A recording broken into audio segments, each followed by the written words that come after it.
So the thing that came out most recently from Heyman's piece on the New York Post was that the Phillies are still in on starting pitching, namely Jordan Montgomery and Blake Snell.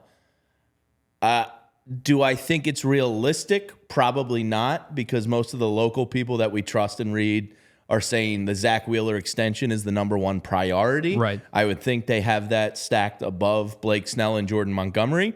But if there's a way where you can manage both of them, I totally could see the Phillies being in on one of these guys because of what you just said. They're at that bottom of the super good teams in the NL, and the Dodgers and Braves are super teams, and they're nasty. And you are at a chance now where you're on their heels. Something like that could kind of put you ahead or even to with them. So from that standpoint, and John Middleton wanting his damn trophy back, and this being, you know, like a 2 or 3 year win now window, I think there's some truth to it. So I think that there's truth to them looking into another starting pitcher, because we talked about how, you know, the offer to Yamamoto is never going to be the top offer.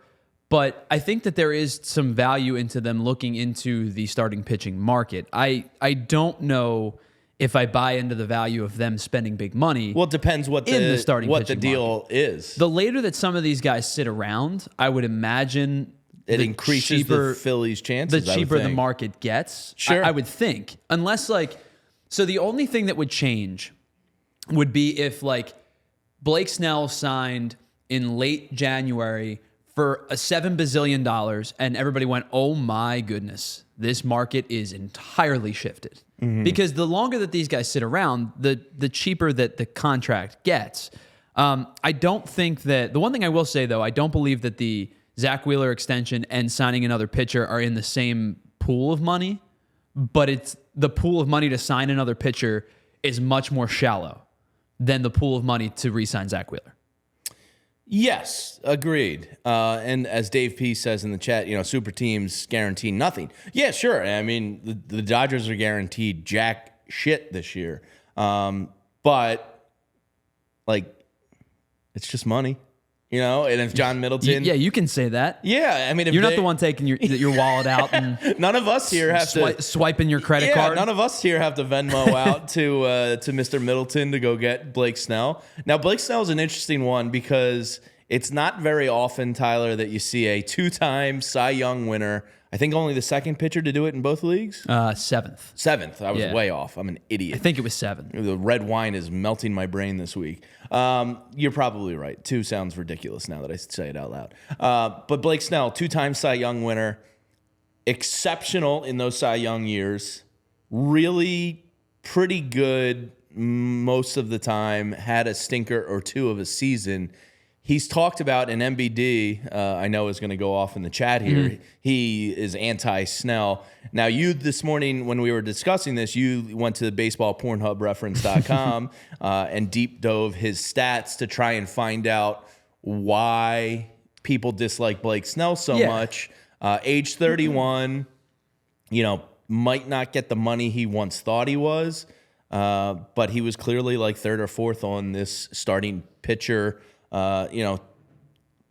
checklist, I guess you'd call it, for this offseason. What did you find in your deep dive that led to this reputation? I think the easy thing to say is the walk rate's too high, right? 99 walks led the league in baseball last year, despite the fact that he only threw like 180. I say only, like 180 innings. It's a lot of innings, but it's not. I think people still look at the 200 threshold as like, wow, you threw 200 innings. That's a workhorse.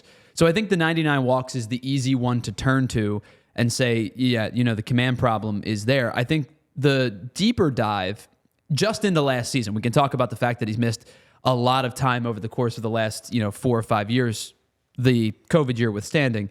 The deeper dive is what is heralded as the stranded base runner percentage, left on base percentage.